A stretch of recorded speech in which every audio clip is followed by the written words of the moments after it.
Dans cette vidéo, je vais vous présenter mon top 20 d'AR, écarlate et violet et méga évolution hors carte promo, je tiens à préciser.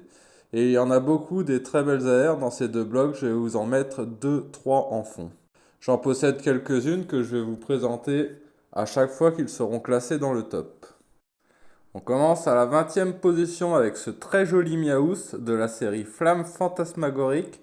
Le Miaous qui est perché sur sa branche d'arbre et le décor dans le fond qui représente la ville de Céladopol dans le jeu Pokémon.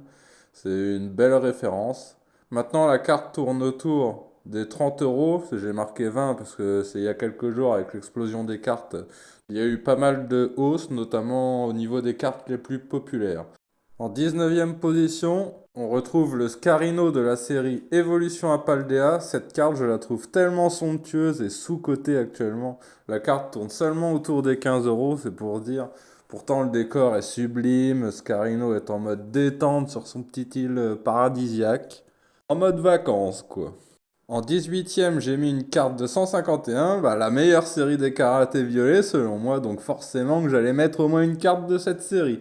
Et j'ai choisi State Art, encore une carte qui mérite le détour, avec les reflets de l'eau, les jeux de lumière, c'est de toute beauté.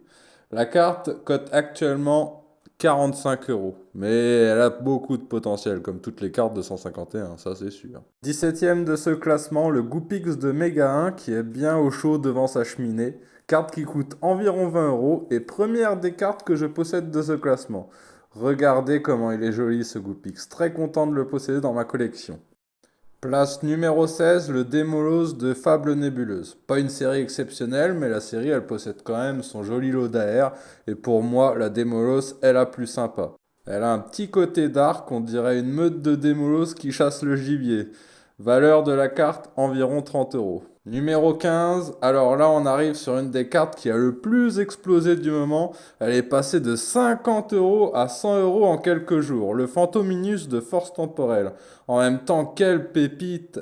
Celle-là aussi avec le décor aux couleurs du Pokémon et toutes ces évolutions qu'il y a dans le décor. Elle est chargée, elle est belle, elle est somptueuse, tout ce que vous voulez. La 14e place, je l'attribue au Carapuce de Couronne Stellaire, carte qui forme le trio des starters de Kanto, avec le Bulbizarre et le Salamèche de l'ETB Flamme Obsidienne, en carte promo. Les trois cartes ont des petits roucouls, et celle-ci est particulièrement réussie, le Carapuce dans sa piscine qui arrose les roucouls, extra. La carte cote actuellement 70 euros. 13e position, après le Goopix, je vous présente ce magnifique fenard aux allures majestueuses.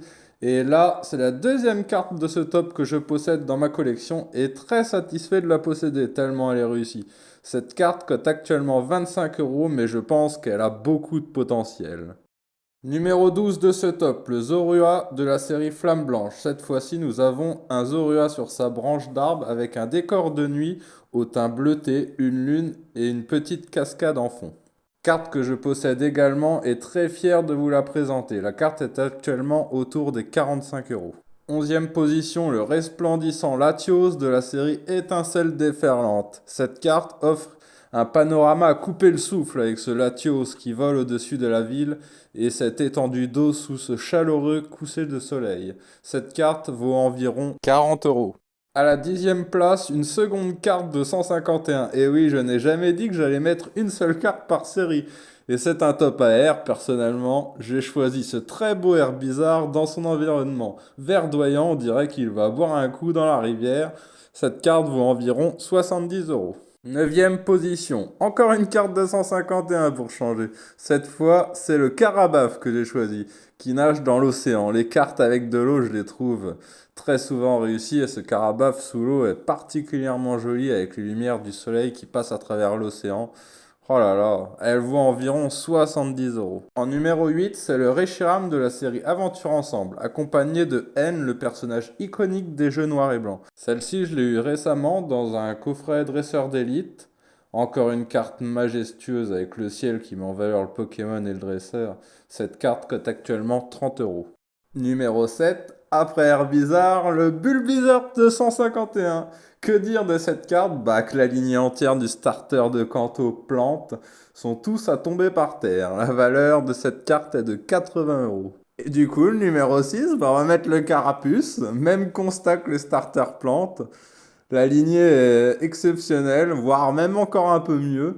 Nous avons ce carapuce au bord de la plage et cette eau qui est superbement réalisée, environ 85 € la carte. En cinquième position, on retrouve une autre des meilleures séries d'écarlate et violette avec ce Typhlosion accompagné de son dresseur lutte de la série EV10. Mais qu'est-ce que je kiffe cette carte! Franchement, Typhlosion, c'est l'un de mes Pokémon préférés.